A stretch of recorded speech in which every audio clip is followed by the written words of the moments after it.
अगली महावाक्य है, ये ड्रामा है, ये सृष्टि एक रंगमंच है। इसमें नितांत दुख भी होता है, नितांत सुख भी होता है।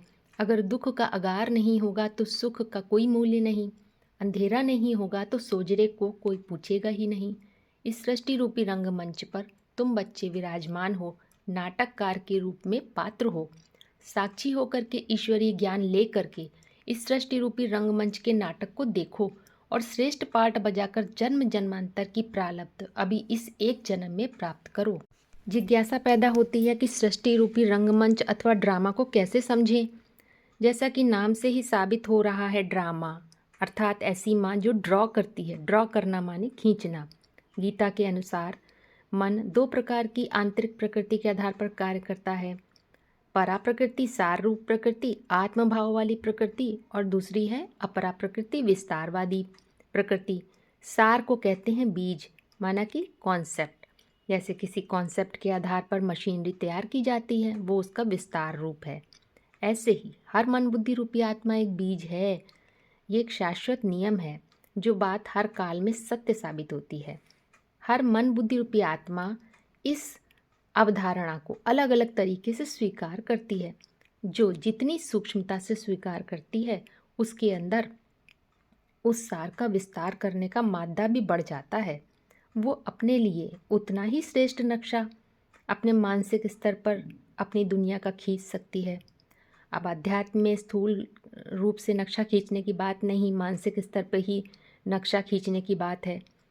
क्योंकि इस सूक्ष्म में जो भी नक्शा तैयार किया जाता है, उसका रिजल्ट स्थूल में दिखता है, प्रत्यक्ष हो जाता है। तो ऐसे ही ये ड्रामा जो स्थूल जगत के रूप में नज़र आता है, वो क्या है? उस परफेक्ट नक्शे की इम्परफेक्ट कॉपी। क्योंकि जैसे मकान का नक्शा बनाते हैं तो पहले मन बुद्धि में बनाया जाता है, उसके आधार पर मकान तैयार होता है। तो नक्शा तो एकदम परफेक्ट होता है कॉपी में, क्योंकि सूक्ष्म होता है, लेकिन स्थूल में कार्यान्वित होने में कुछ न कुछ इम्परफेक्शन जरूर आ जाता है। फिर सवाल पैदा होता है, ड्रामा किनके लिए? क्या आम व्यक्तियों के लिए जो भौतिकवादी जीवन जी रहे हैं उनके लिए ड्रामा ड्रामा है? नहीं। क्यों? क्योंकि उनको बोध ही नहीं है अपनी वास्तविकता का, अपने अविनाशी अस्तित्व का।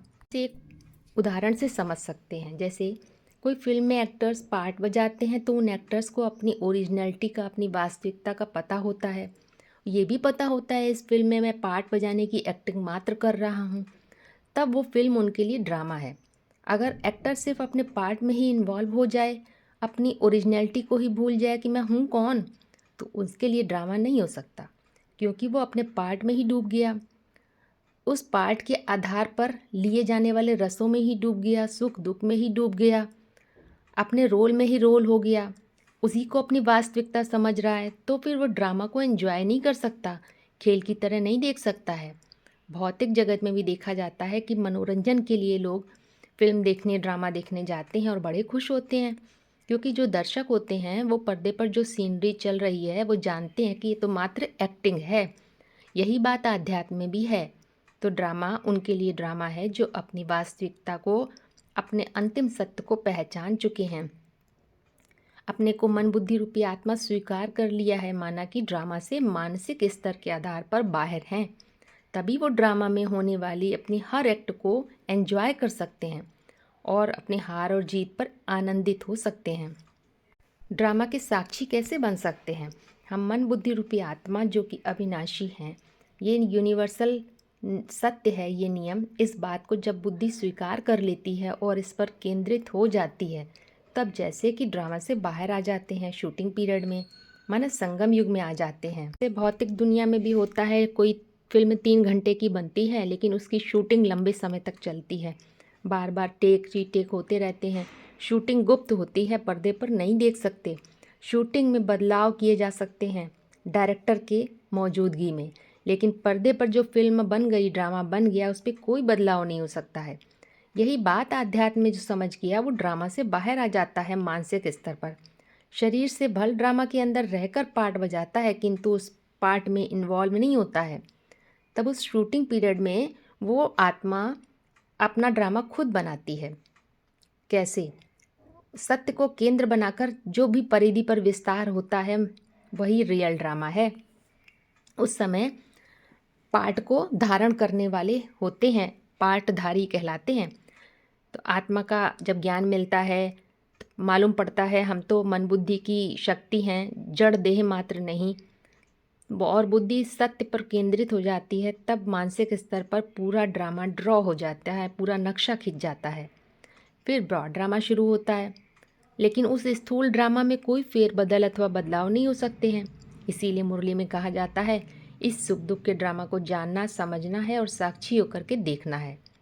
तो साक्षी दृष्टा माना क्या? साक्षी होकर के देखना माना कि निराकारी स्टेज माना जो ड्रामा में तो द्वैत कार्य करता है, कारण और कार्य का, दृष्टा और दृश्य का, अच्छे और बुरे का, सुख दुख, लाभ हानि, ये सब द्वैत ड्रामा के अंदर कार्य करते हैं।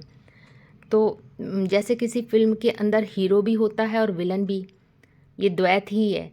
दर्शक फिल्म देखते हैं तो हीरो की तारीफ करते हैं, विलन को भला बुरा कहते हैं, लेकिन जो डायरेक्टर है उसकी नज़र में हीरो और विलन बराबर है, उसमें कोई भेद नहीं है। उसके मन में उनके प्रति कोई संकल्प नहीं चलता अच्छा बुरा, क्योंकि डायरेक्टर ने उसका चुनाव किया है।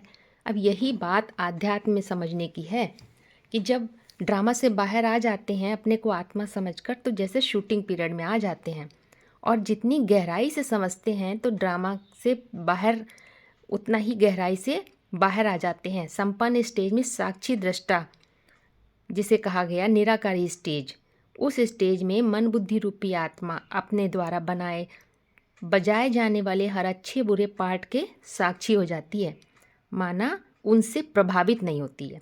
कोई भी संकल्प विकल्प नहीं चल सकता और तब स्वयं को रोल करता हुआ देखने वाले बन जाते हैं, रोल में इन्वॉल्व नहीं होते हैं। तब बुद्धि में ये गीता का श्लोक बैठ जाता है, प्रकृति क्रियमाणानि क्रिय कर्माणि सर्वश है, अहंकार विमूढ़ आत्मा करता अहमिति मन्यते। इसी को कहा जाता है निराकारी अप्रभावित स्टेज, साक्षी दृष्टा की अकर्तापन की स्टेज है। तब कर्ता भाव खत्म हो जाता है। अच्छा और बुरा तो सिर्फ दर्शकों के लेवल पर ही होता है, क्योंकि ड्रामा के अंदर वो फंसे हुए हैं, वो सिर्फ ड्रामा या फिल्म देखने वाले हैं और डायरेक्टर उस ड्रामा का रचयिता है, उसकी सीट ऊंची है, पर्दे के पीछे का पार्ट है। जीवात्मा तो समय और काल में बंधी हुई होती है, लेकिन हमारा वास्तविक स्वरूप तो काल चक्र से बाहर है। काल से बाहर हम आत्मा हैं, वो ना मेल है, ना स्त्री है, ना पुरुष। इसे कहते हैं डायरेक्टर, जो अपनी पूरी फिल्म का निर्माता है। वो हीरो को भी क्रिएट करता है, विलन को भी। इसीलिए गीता में कहा गया है आत्मा अपना ही शत्रु है, अपना ही मित्र। आध्यात्म में डायरेक्टर का पद इस दुनिया में नहीं होता है, मानसिक क्षेत्र का होता है। सत्य ज्ञान, ईश्वरीय ज्ञान के आधार पर इस ड्रामा को इतनी गहराई से समझना है कि वो ड्रामा का ऐसा खिलाड़ी बन जाए जो अपने खेल के सारे नियमों को जानता है, तो एंजॉय करता है। हारने और जीतने के लिए वो खेल नहीं खेलता, वो अपनी हार को भी एंजॉय करता है, क्योंकि वो जानता है ये खेल है। इसीलिए हार जीत से अपने अस्तित्व को नहीं जोड़ लेता है। कोई भी अवस्था हो, सतो प्रधान अथवा रजो प्रधान, तमो प्रधान, उसका आत्मबल कभी नहीं गिरता, उसकी मानसिक अवस्था कभी डाउन नहीं होती है। अंतिम जन्म में भी उसका आत्मबल कहीं ना कहीं काम करता रहता है, क्योंकि उसने ड्रामा की सही परिभाषा को पकड़ा हुआ है। इसलिए हमें ऐसी समझ पैदा करनी है, इतनी गहराई से ड्रामा को समझना है कि जन्म जन्मांतर हम अपना हीरो पार्ट ही प्ले करते रहें, हमारा अस्तित्व कभी न ख़त्म होने पाए। जब हम शाश्वत सत्य की सत्ता में जीना सीख जाएंगे, माना कि जितने भी नियम हैं, प्रकृति के नियम, ब्रह्मांड के नियम, सब जान जाएंगे और उस विधान पर चलते रहेंगे, तो हमारा अस्तित्व कभी नहीं ख़त्म होगा। उस अस्तित्व को कहा जाता है हीरो पार्टधारी, क्योंकि उसने सेल्फ का रियलाइज़ किया है, तभी वो बुद्धिमान एक्टर है।